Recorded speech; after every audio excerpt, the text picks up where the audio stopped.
An almost sort of Terminator-esque future of hypersonic missiles and AI-enabled drones and all of that stuff, extraordinary stuff.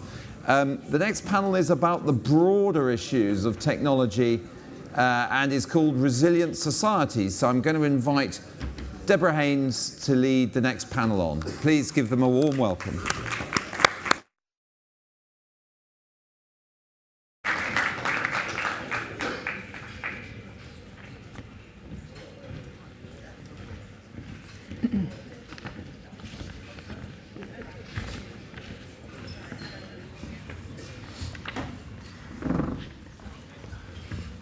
Well, thank you ever so much for being here to talk about resilient societies, which is maybe the most important topic of conversation, given how, a war is an all-of-nation effort. I've got an excellent panel, which I will introduce to you. Starting from my far left, we have Dr. Fabian Zuleeg, hopefully I've pronounced that correctly, who is the Chief Executive and Chief Economist at the European Policy Centre, and at the moment is very much focused on how Europe responds to Russia's full-scale invasion of Ukraine. And then we have Whitney Stanco, and she'll be talking all about US resilience. She's a senior energy analyst at Washington Analysis, so we'll also be able to talk about energy security. We then have John Harrison, who is General Counsel for Airbus and also Chairman of Airbus UK, and has been deeply involved in industry for more than 30 years, and will very much be able to provide the industry perspective on resilience. And last but no means least, we have Justin Bassi, who is currently the Executive Director of the Australian Policy Institute, but has had a before that, decorated career inside government. He was Chief of Staff at the Foreign Ministry. He was National Security Advisor for Malcolm Turnbull. He also led an initiative about cyber security integration with critical technologies across the national intelligence community. So clearly is someone who knows an awful lot about resilience on the technology side and security side. So I'm going to start off asking a few questions, because I'm in this chair, but then we will open it up as well to you all to ask some questions too, so get thinking while we're talking. I'm going to start with you, Fabian. If you would just, we're talking about resilient societies. In Ukraine, it is the absolute definition of a resilient society at the moment because of all that it's been through. Most soldiers that you speak to now will tell you that 2.5 years ago they were ordinary civilians, and now they're on the front line commanding artillery batteries and drone units. What does European countries need? What do they need to do? Where are the weakest European countries when it comes to resilience? And what kind of lessons can we learn from Ukraine in terms of building up our own resilience within European societies? I think firstly it's important to recognize that a lot has changed over the last 2.5 years. In Europe there has been a shift of focus.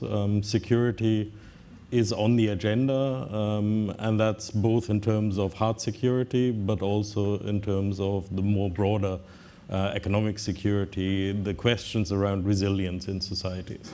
Now, that's not a new debate. We've had that debate in Europe. I remember being at this conference talking about open strategic autonomy, which wasn't very popular at that time. But this question of how do we actually make sure that we have the capacity to act when it comes to threats in a variety of different areas. From the threats we have seen to democracy, the interference with democratic systems, to the economic conflict which we've had with a number of countries around the world. But now clearly the war against Russia, the war against Ukraine by Russia. We didn't slip there, maybe. Well, I think this is actually an important part, because I think this is part of what has not happened sufficiently in most of Western Europe. I think there's a big difference between East and West. When you go on the border, it's very clear. There's a clear understanding of the threat. But for the rest of Europe, it's still not our war. And I think this is something which we also have to think about in terms of what are our societies willing to do to prepare to be resilient in that kind of situation if they don't feel that this is so high on the agenda. So we've seen a number of things which have happened, but if we're truly talking about becoming more resilient, the actions which will have to be taken over the next years are far more far-reaching than what we have done up to now. And I think the big problem with all of that is it doesn't come for free. Economic security is a public good. It is something someone has to pay for. And that is really the crux of the issue, that we have to have a real societal decision about how we pay for that and how do we do that in common, because it is not going to work if it is only one country or if it's only a small group of countries.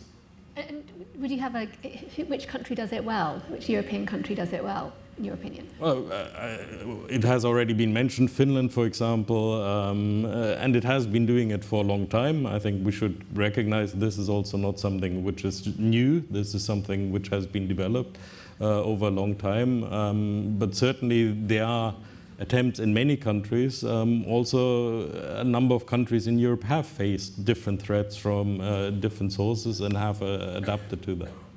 And Whitney, obviously in the US, in July, you're going to have the NATO summit. And clearly, every time NATO has met since Crimea, since 2014, there's been this huge focus on bolstering defences. But you do get a sense, talking to people, that actual national resilience, like societal resilience, is going to feature maybe in the Washington summit. Do you have any thoughts about that? And what on the American side of things, how resilient is American society? When I think about resilience, I think there's sort of technical things that you put in that bucket, but I think it really starts with an attitude, right? It's a belief, either at the individual level or the institutional level or the societal level, that you can make choices that will help solve problems or at least make things better. And I think it's really interesting that we're talking about this and bringing up this now, because as a political analyst, one of the things that we see in polling in the US, both like long-term polling, but also recently we're doing a lot of polling because we've got big elections in November, is that there have been some fundamental core changes in American belief in their own institutions. We're sort of at an all-time low. I mean, Americans are always a little bit skeptical of the federal government. That's just a part of our system. But it's really at all-time lows, right, in the United States. And I think we're seeing that play out in some of the policy choices throughout the United States. I think it's definitely a major factor in this upcoming election, right? And the stark choice between a candidate who is a transatlanticist and pro-NATO and one that is anti-NATO and wants to look in internally and sort of reorient our policy domestically, right? And so this is the stark choice that Americans are facing. So I think it's really important just to start, as the precursor, what makes people resilient. It's this sort of attitude. And then beyond that, I think the United States has a really great story to tell, right? We've obviously recovered from the pandemic quite well relative to other countries. The United States has been labeled the phoenix post-COVID, right?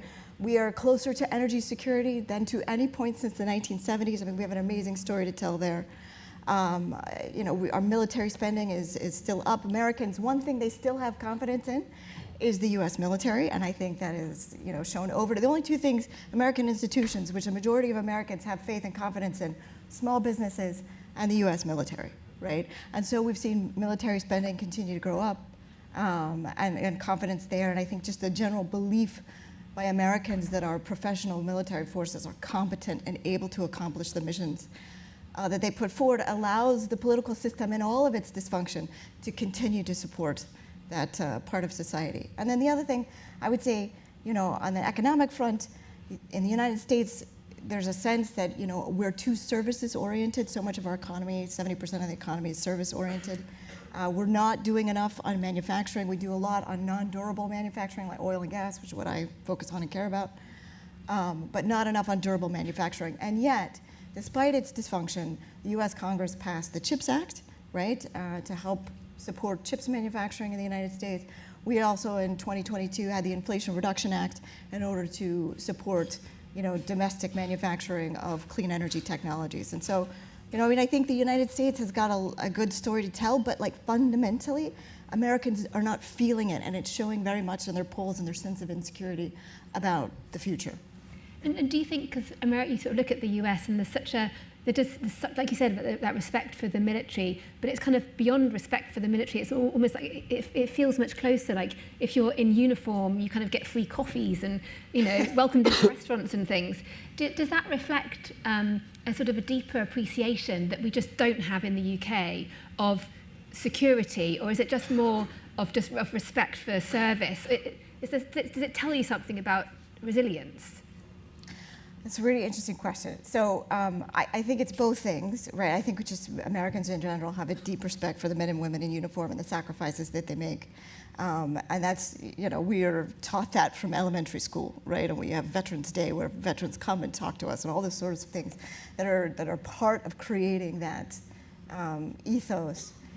I think the other thing maybe to think about, and this is going to be really obnoxious, cowboy American, so forgive me, I'm from Texas, so I... Go for it. We're a friendly audience. Anyway, so, in rural America, resilience is a major priority in how people are raised, right? So I grew up in rural America, and my father used to say, I don't want so much happy kids, I want kids who can take a punch. Luckily, I don't know still empirically whether I can take a punch, but that's sort of the attitude, right, about rural America. And in our political system, if you want to maximize political power, you want to be from rural America, right? And that's because of the electoral college system. It's because every state gets 2 Senate votes, even if they don't have enough population to have but 1 House member, right? And so our whole system is sort of set to give the West and rural America sort of more power. And I think, that attitude that is part of that rugged individualism that is, perceived as very American, I think is supported by how our system is set up. John, can you give a few thoughts about the resilience of industry? Like we've seen, obviously, Russia put its entire country on a war footing, and the results are plain to see in Ukraine now, where, as well as the help from Iran and North Korea, clearly the Russian industry is delivering weapons and ammunition to the front line faster than the combined strength of the West, which is absolutely dismal. What's gone wrong? Well, I mean, you have one person deciding that, don't you, Mr. Putin? So he's in a position to make those decisions, as I think perhaps China is in the same category. So we're here to be a resilient democracy so that we can have this discussion, so that we can speak freely, and defense is a core part of that. So, the defense industry actually is a purpose-driven industry. It's deterring others from taking our freedoms away. So that's the sort of, the backdrop to everything I say. I think, well, why am I doing this? Because there's a purpose. So then on more practical level, what should we be doing? And I thought about it before this meeting. I think scale is a really important subject because someone's got to pay for this. And I was looking at the military spending in 2023. US 877 billion, China 292 billion, UK 68, Germany 56, France 54. So we're minnows compared to the big players. But if you look at the total spending, and I'm being a bit European oriented here, I apologize because I work for Airbus. If you look at the total spending of the EU and the UK, it's 363 billion. So we're spending the same as China. So if we can amalgamate and look at scale, we can do things. Now, those are generalities, and I see a shaking head already, but I'm just saying that scale is important. Second thing is that obviously industry use the leverage of industry. Duality is one of our favourite words. If you look at our satellite business, Airbus has a big satellite business in the UK. 25% of all geostationary satellites are manufactured in the UK. People don't know that. The processor technology, which is very sophisticated, can be used on the military satellite communications that we also provide, Skynet, to the UK. So there's this duality where there's a cross fertilization between the two. Industry provides that. The Aerospace Technology Institute in commercial, this is money put on the table by the government that's matched by industry, which encourages innovation. So use the leverage of industry to take from commercial and help military. And finally, partnerships. You may have heard of MBDA. You may have read about the Storm Shadow, which is featuring quite a lot in the Ukraine conflict. The idea to pool the resources from Matra, which was the French, now it's Airbus, BAE Dynamics in 1996, Alenia, the Italians joined in 2001, enabled a pooling of resources, so all of these subjects are intertwined, so that today I don't think we'd have this sophistication in missiles if we hadn't joined forces. Eurofighter, Typhoon is the same thing. So all of these things are what we should be doing in industry, but unfortunately, the Americans are much more focused than we are because we are divided. We have 3 future combat air systems when perhaps it would have been preferable to have 1. So we're not doing as well as we could and we should, and we need to change our game.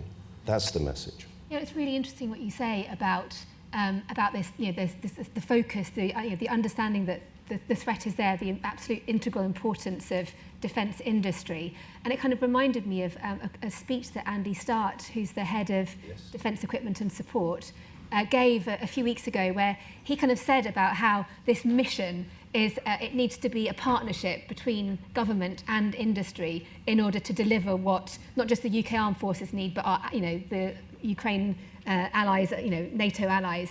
But how can that be the case when, okay, yes, the mission is really important, but you've also got shareholders? How can industry genuinely, do you think that industry genuinely believes in the national interest above its shareholders? Or actually... No, of course not. You've got to marry. So how can you, but how? Well, I'll give you an example. I come back to my example of MBDA or Eurofighter. We've sold 600 Eurofighters. The Eurofighters were performing in Israel when the 300 projectiles from Iran were sent over.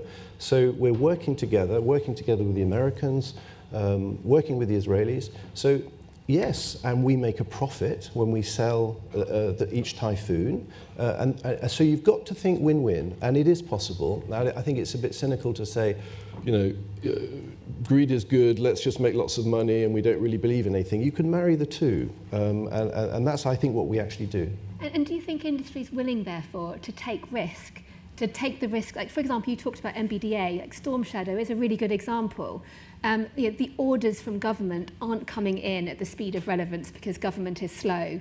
So why doesn't industry, therefore, just take the initiative in the national interest and their own shareholder interest, expand production lines when you know the orders will finally come? Well, if you know the orders will finally come, you take a business decision about there's a very complex supply chain, so you have to make sure that the supply chain is warned, the raw materials are there, there's sanctions in interesting countries. So it's a complex issue, but obviously you have to make a business decision because you're not going to bankrupt your company in what you perceive to be the national interest. You need to marry. So that people are intelligent, they can sit down and say, what's the win-win here? We need to increase production, and we'll say, well, we need you to pay for it. We can be flexible with prices if there's the volume.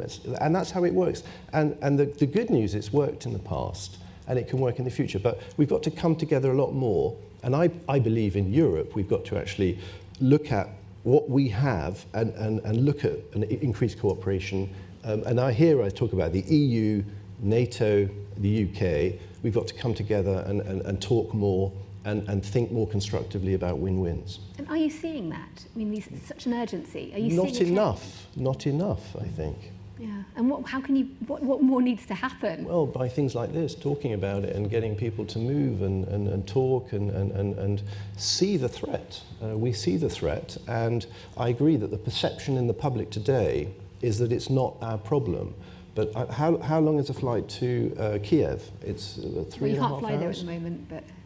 Or by train. But it's next door is what I'm saying. So it is our problem. So we need to talk more about it, and we need to talk more about pooling the resources that we have and being, I was asked by Mario Draghi recently, could you create Airbus today? I don't think so. I think it would be very complicated. So we need Airbus of the space, and this isn't precluding America or Australia or AUKUS, it's just an additional, it's an addition to our tool set of defense, defending our democratic system that we all attach such great importance to. And do you think that government could help with legislation maybe to really give that, to make sure that supply chains, like resilience of supply chains, to ensure that the defence industry, when you're in a competitive market, can be prioritised for those components Yes, they could. I mean, a simple example could be the US, for example, has an agreement with the European Procurement Agency, the ADA. It's a tailor-made agreement as to how cooperation could occur. The UK doesn't. I would say to the next government, why don't you have a look at that? Yeah, interesting. So it's possible. So, thank you. Can you just give us a perspective from Australia? Obviously, you deal with different times of, like, the immediacy of the threat is different for you. Like, how resilient, and I guess being an island far, far away from us, obviously very close to you because it's your island. How, is Australia particularly resilient? What can we learn from? Yeah, I think it's key that we no longer stick with the geographic distances. I think technology, cyberspace has meant that while we're geographically far apart, the challenges we face, the threats we face are not just analogous, but they are that we need to combine them.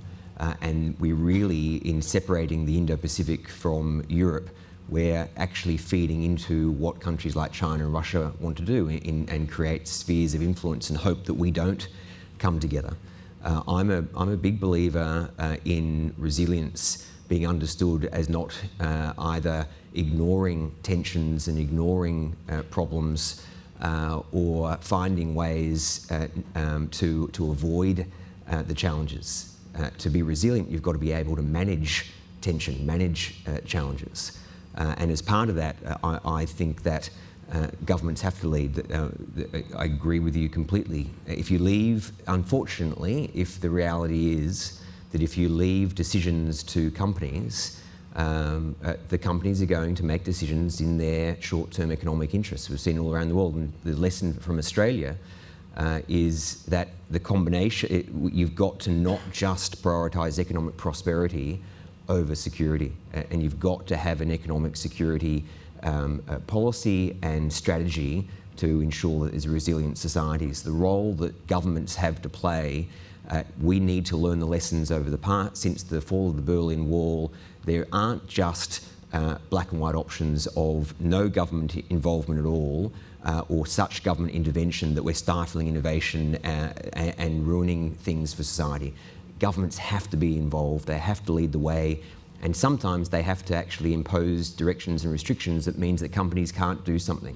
And it means that governments have to be upfront about what the threats are and have to work out what areas of critical technology, dual-use goods, critical infrastructure do we need to have in the bucket of not working with countries like China.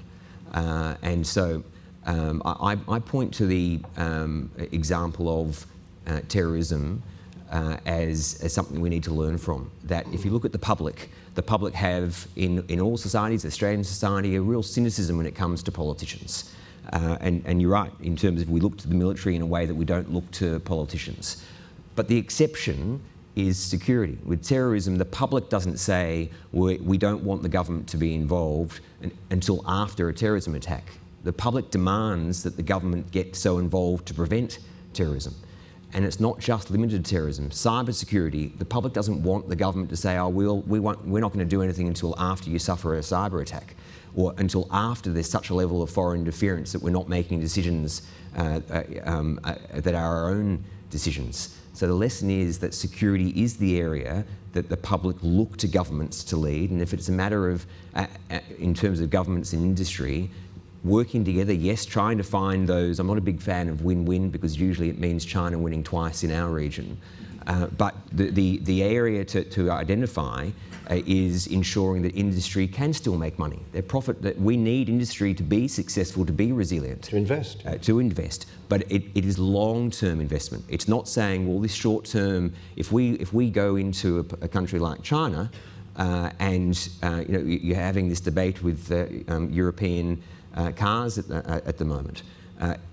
It might very well be that China offers Europe and countries like Germany short-term money that can make a lot of people rich. But in the long term, Germany is going to come away owning the car industry.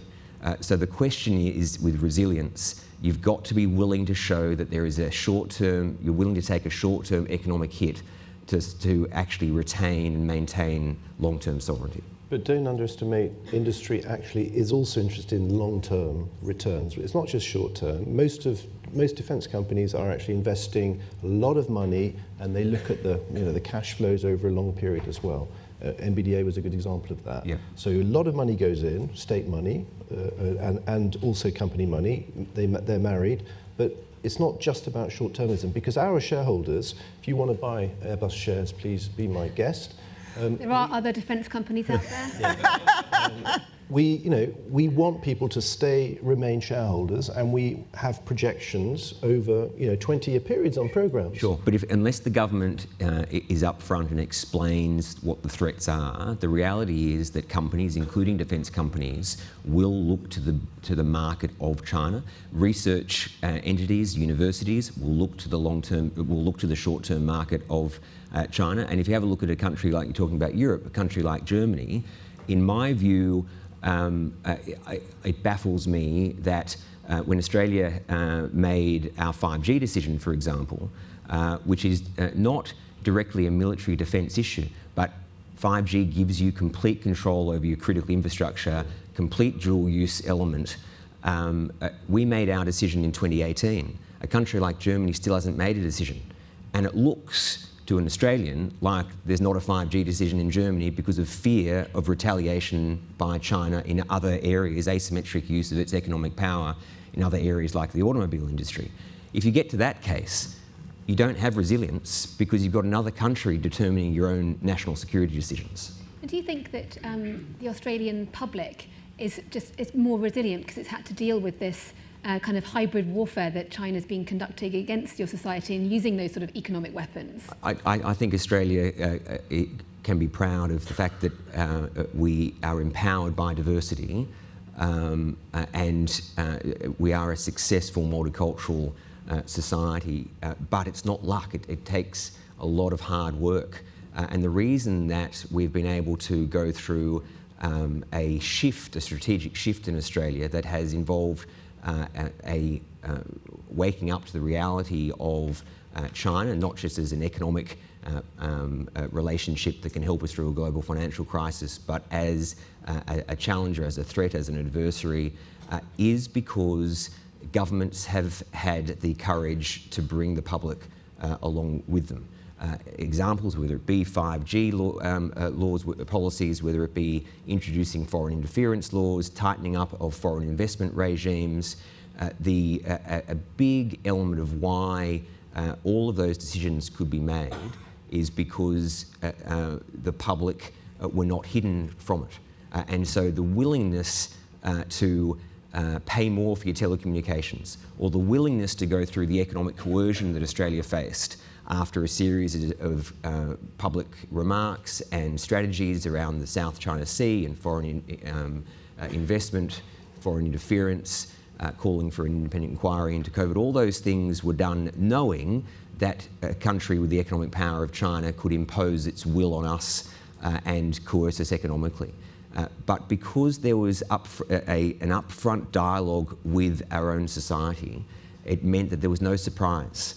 And again, I think a lesson from Australia, the same with Japan in our region, and I think the trust can be put in European cities as well, that uncertainty is what really impacts societies.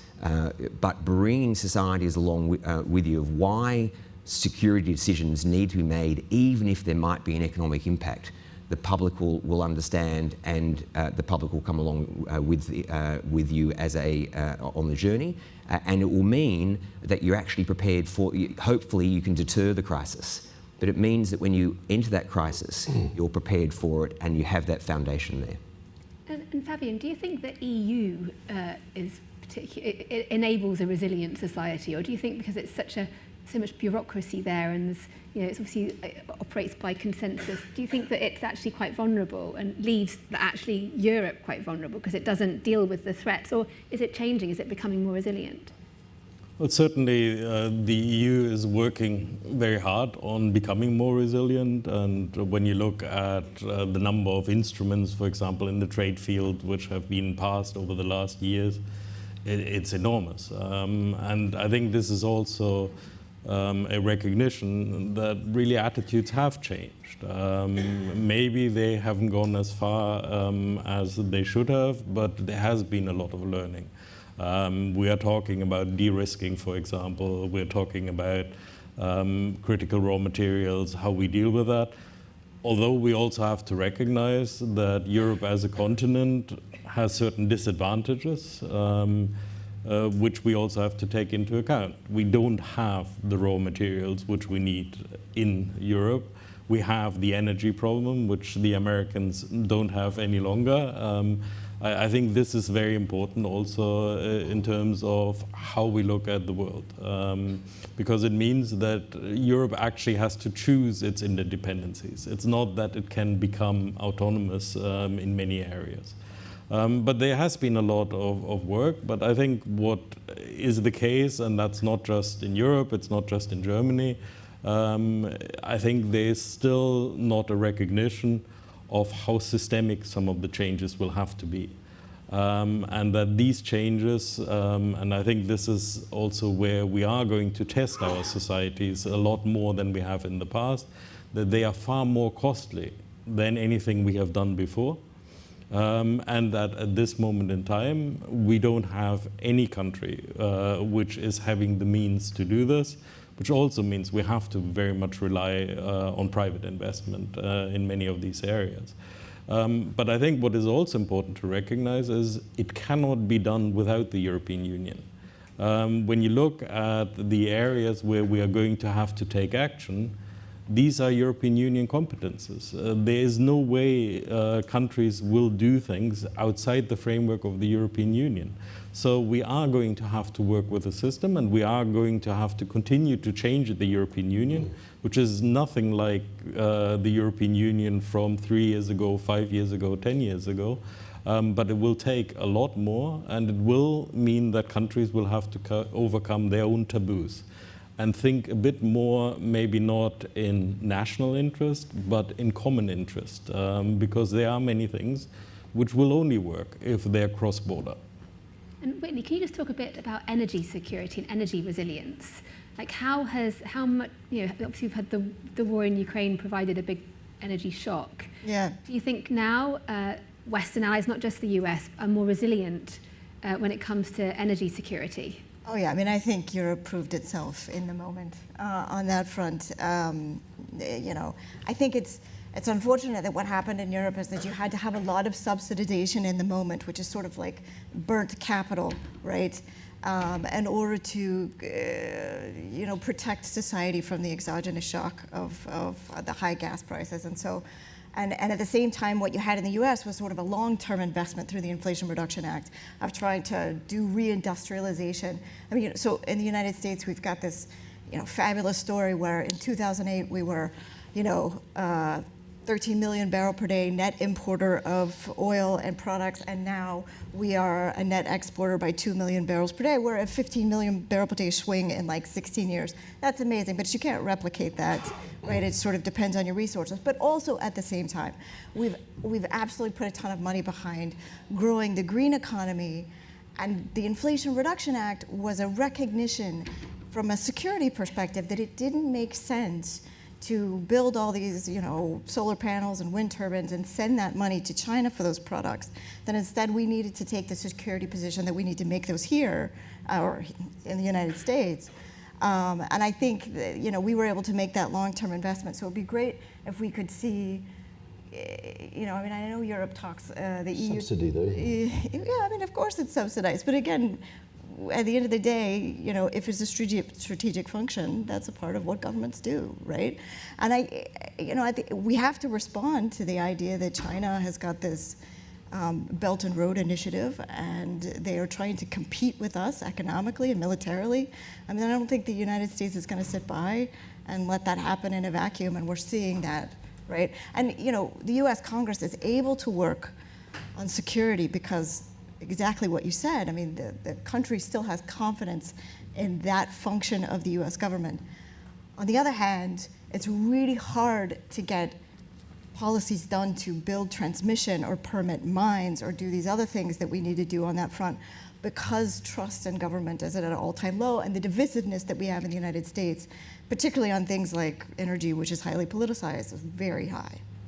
Just one thing to add. I think it's interesting that when we look at things like the Inflation Reduction Act, other actions which have been taken, why we're not able to actually work together as like-minded countries when it comes to these things. So when it comes to economic security, we are still very divided. And I think there is a very good argument on subsidies, on issues such as standards, on sanctions, on research, to work together far more, and also to go further. And I think that was one of the reasons why the Inflation Reduction Act was maybe not as popular in Europe, because it was about who's inside the tent and who's outside the tent. And if we're truly working together as like-minded allies, then we should also be inside the tent when it comes to these kind of actions. And I'm not saying that it's only America. I think this is a tendency which is everywhere. No, I completely agree with that. And in fact, though, we have some of these agencies or institutions in place that are meant to help us do that. The International Energy Agency started in the 1970s. The whole point was that we work together as allies to prevent against supply disruption. That agency is really focused on data and sort of, green technology, but you could reinvigorate the point of that agency in terms of cooperation among allies to have these discussions. Planning is the mother of all ability, right? So if we could get together as allies and plan on some of these things, I agree with you. It'd be the US important. approach has been subsidizing, and the European approach has been, well, if you don't do this, we're going to penalize you. Yeah. So again, from an industry point of view, we prefer subsidies, obviously. But there needs to be a discussion as to the approach. And I think that European governments are saying, well, we can't afford this. And I think President Biden says we expand the balance sheet. This is a different approach. But I think there's a lack of discussion. And I think I take your point that the Europeans would just, I include the UK when I say Europeans, the IRA is now law. And it's very attractive to send your business to the US for decarbonisation. Much more attractive than it is to do stuff here. So I think it would have been fruitful to have that discussion and to work, as I agree with you, closer together to get some sort of way of having a consensus to counter the threats that we all have. I think it's the answer is that we have to work together. Not just as an EU, not just transatlantic, again, the Indo-Pacific, the Quad countries, Australia, Japan, working with Europe is the answer. The problem I think we've seen is that at times countries have left too much to the US and then got angry when the US has got frustrated and gone off and done something unilaterally, like the IRA. But I have a level of empathy with the US if they are seeing other countries around the world, whether it be through Europe or through the Indo-Pacific, being unwilling to make decisions that are in that global interest and saying we're going to prioritise that economic. And I do think there is a need to be back to resiliency in the Indo-Pacific. If you have a look at the narrative that has been very successful through Southeast Asia and the Pacific, is this idea that the problem with the world we have at the moment is great power competition. And we have world leaders who are unintentionally using this phrase that should be benign. But when world leaders say the problem, we're all battling great power competition, China government officials and their proxies go through the region and say, see, even that European leader or even that Australian leader says the problem involves the United States. Because when you say great power competition, you're meaning US v China. And so for us to be more resilient together, for Indo-Pacific to work with Europe, to work with the US, we've got to, if you believe in the competition theory as I do, or the fact that we have strategic competition, don't limit ourselves to what a country like Beijing or Russia or Iran and North Korea want, which is a false equivalence or a moral equivalence that the US is just as bad as China. Oh, they spy too. Oh, they have intelligence services as well. We've got to show collectively that we are power, because countries like Russia and China, that their greatest weakness is they're most vulnerable when we work together, and we're most resilient when we work together. I'm going to open up the floor. Lady over there, very quick with a hand. If you could introduce yourself, please. I used to be in the U.S. Army for just over 13 years. How dangerous do you think the threat is in the U.S. of divisiveness, as Whitney just mentioned, especially in our two-party politics, along with what you've also described as a lack of public trust in our institutions? Particularly, I'm thinking about the way in which a small group of far-right representatives in the House held up aid to the Ukraine for 6 months. And we've already discussed in the conference the cost of this. How worried are we about the state of U.S. political divisiveness for both U.S. and international security, and what can be done about it? Thank you. Well, when you were speaking, I was thinking a little bit about, I mentioned Donald Trump and some of the comments that he's made about the behavior that could be acceptable if a NATO member were not to pay their dues. So I think that other countries, non-US countries, also need to think about their own sovereign capabilities and not be completely dependent on the United States. And I think this is a theme that we're seeing, and that's where I think the European Union plays a role, NATO plays a role, but it is a subject. Don't put all your eggs in one basket is what I think a sensible politician or a sensible country will say. And that's why I think you need a mixed bag of different solutions. Always, if someone turns off GPS, that's problematic. It's happening a lot now, actually. But so I see this as, from the industry point of view, talking to different governments, there is a concern of over-reliance on one particular power, whatever that power may be. Whitney, do you have any thoughts on that? Yeah, I think at the end of the day, no matter who wins in November, the American public is sending the signal that they want to turn inward, right, in many ways.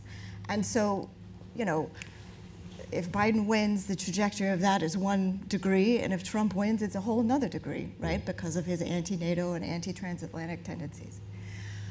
But nevertheless, resilient societies have to adapt, right? And so, if you think about someone like Trump, if Trump wins, yes, that is not good for the NATO alliance, and he's got, opinions about that.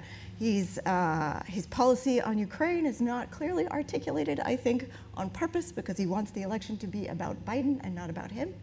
But nevertheless, we know that he is not a huge supporter of Ukraine. And so in that context, what are some things that other countries can do to further the alliance? Well, one of the things about Donald Trump is he's very transactional, and he cares a lot about appearances and not so much about the substance. And so, I think in the context of what I've heard all of you talk about today in terms of NATO spending, if you could find a way to say that we're going to increase military spending and make it look like it's because Donald Trump pressured you to do it, you might be able to get something. You might be able to get a good trade on, because he likes to make a deal. He likes to believe that he's transactional. I mean, it's not impossible to work with someone like Donald Trump and see through the problem and try to still continue to build, alliances and strategic planning. But I do think it's going to be a change in terms of adaptation. And I think this is where it would be a mistake to limit if you have a second Trump administration, to limit that type of question to what is Europe going to do about it. Look to the Indo-Pacific. We're not saying that. No, I know you're not. But in terms of what we can provide beyond sheer capability is a big narrative advantage. That if you look at Japan and Australia, big supporters of NATO. We might not be members, observers, but big supporters. And so it is powerful that if someone comes in and the people around Trump are saying, well, are we going to reduce support for either Ukraine or NATO? Have a look at Japan and Australia. And really powerful, because in many respects, I agree with some of those people, commentators in the US, who are saying that the pacing threat is not Russia, China. I'm a strong believer, long-term threat, China is far more powerful economically and militarily and technologically than the Soviet Union ever was, or Russia is. So China's the pacing threat.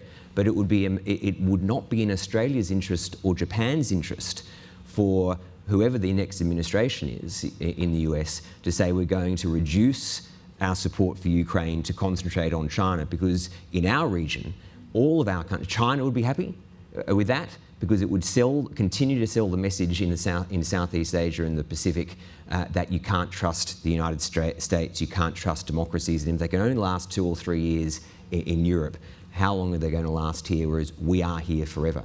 So use Japan and Australia to actually say to whether it be a second Biden or second Trump administration, the Indo-Pacific doesn't want you out of Europe.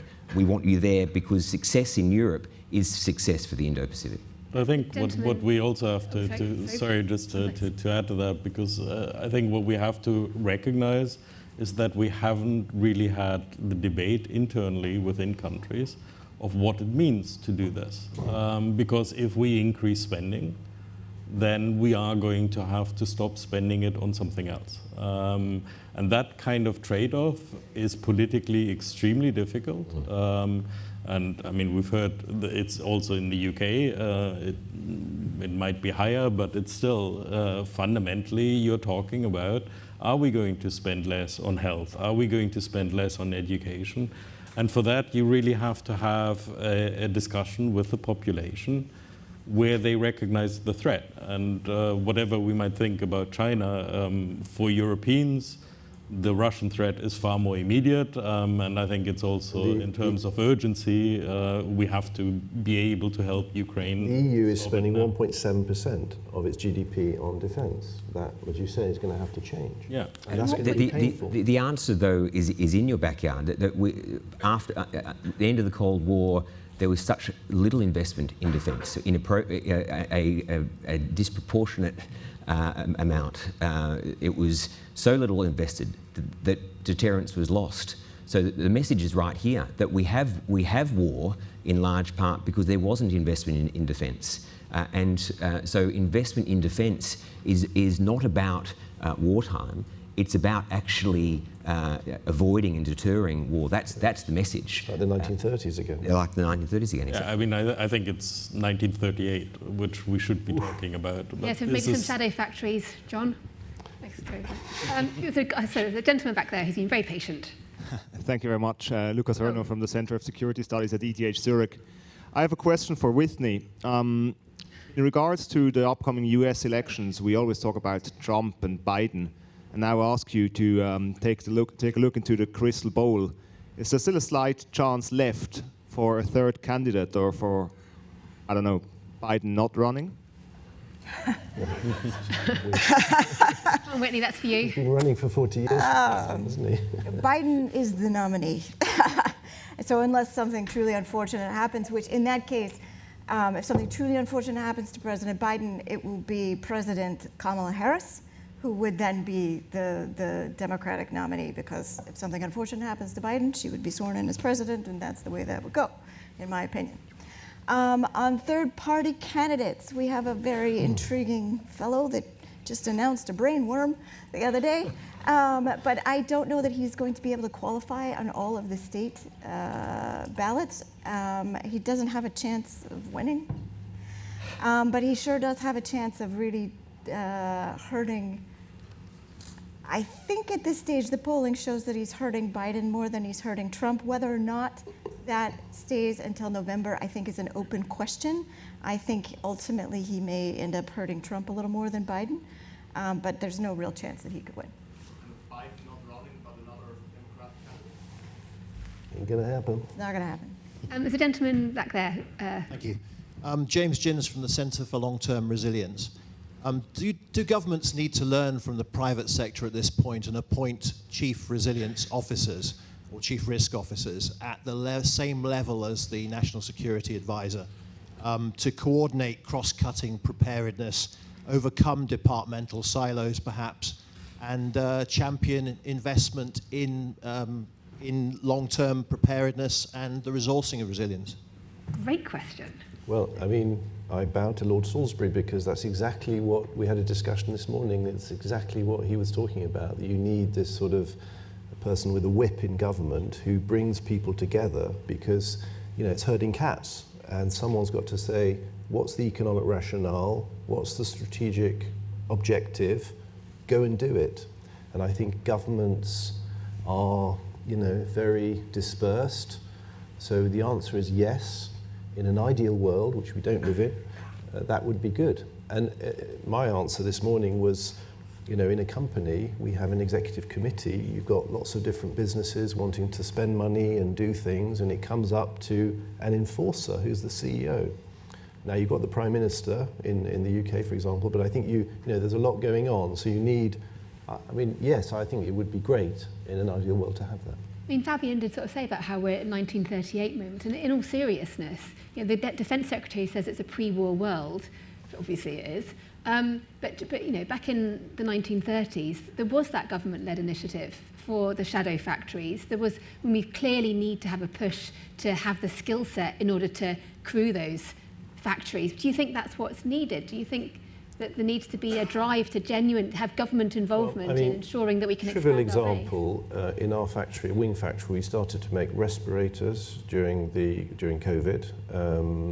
So, you know, there are sort of small examples of how that can be done. We took, I think, you know, a couple of hundred people, and they started to help, and the government paid for it. So, yeah, I mean, you know, radical times sometimes require radical measures, and you can adapt. But we're not in 1939, where, you know, things were different. So I think in some of the earlier discussions, we need to leverage a lot of the commercial money in R&D, all of the advances in drone technology. They can be used for military purposes if we're intelligent. So, yeah, I think we're in a better position in some ways than we were in 1938 or 39. I mean, we do have industrial policy again. For a very long time, we couldn't even mention industrial policy. Yeah. Now we have industrial policy everywhere, and it's not dependent on political color. But the question is, what do we direct it towards? And one of the, I think for many European countries, it wouldn't be enough to have someone in a central position. It is actually about the pervasiveness of security throughout all policy decisions, that there has to be a consideration that security is taken into account, which in some countries was bred out of the system. For a very long time in Germany, you would never think about security when it came to these kind of decisions. So that has to be relearned now, and that also is very challenging. And it depends very much depends very much on how direct you feel the threat is. If you're going into the Baltic states, there it's very far already. There they're also going and increasing taxes directly to spend more on defense. In Western Europe, I have yet to see a government which goes to its population and says we're going to add 2 percentage points to tax to pay for all of this. I guess that's because they have the luxury of choice at the moment, which might not always be the case. I think the key is that you need resilience in implementation. I agree completely in terms of decision making. The industrial policy, whatever decisions are being made by the national government, you've got to be having the economic ministries and the security ministries at the same meeting from the very beginning. You can't say, here is what we are looking to do from an initiative and this is what it's going to get economically, oh, this is wonderful, and then throw it to the security people afterwards to say, this is what we've done, go and make sure there's resilience in the system. You've got to have and this is in the Australian context, we've got something called the National Security Committee.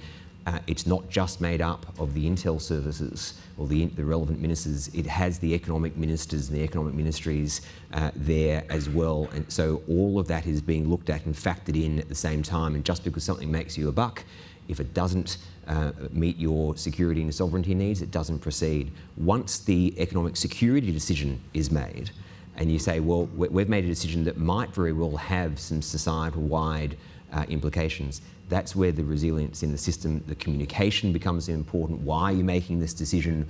It's going to have an impact in all likelihood, and then it can flow through. But the vital need right up front is to not separate your system so that there are economic interests being looked at and security interests being looked at separately. That's exactly what I've said. You have the right people around the table so that you'll say, well, we're going to design this amazing military satellite communication system. We think we can export it, which will then finance the long-term, incremental improvements that we'll be making. We tried to sell recently a JP9102 to Australia, and we lost to Lockheed Martin. But so those are the kind, and that's based on the Skynet MilSatCom for the UK. So export is part of the thought process of the investment from day one.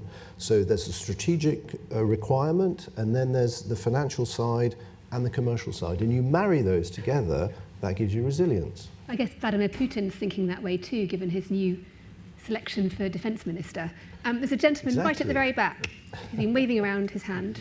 In the middle, yeah, that's the one. We're literally 1 minute, so very quick, please. Hi, I'm Stephen A. Hart. I'm an undergraduate from the University of Texas studying international security. And I'm just interested in how, given that the EU-Mercosur deal has fallen through, we also have a lack of appetite for free trade within many publics, how can governments balance the cooperation needed for security between both companies and governance, and then between governance, with this just lack of public support? Would you all like to have one little answer, starting with you, Fabian? I think we are facing a real problem that the public does not support some of the actions anymore. I think this in part also has to do with communication. I think the way we have communicated the need for certain actions, for certain policies, has been rather faulty, and certainly in the European context, it's very often that what is transmitted is that if there's a problem, then it's Europe's fault. If there's a success, it's the national government. And that's very hard to then build these long-term policies. So I think more honest communication and also not treating the public as if they're stupid. I think we have to go to the public and show integrity and say this is what is happening, and that's why we're doing these things. We're eating into lunch. Any other burning things you want to say quickly? Courage of politicians to tell it how it is, so that I'm prepared to pay more tax if I understand that if I don't, my children may not enjoy the freedoms that I enjoy. So if there's a proper, courageous communication by politicians to say there is a paradigm change in the world, we had a peace dividend, now we've got to pay for defence to protect what we have today.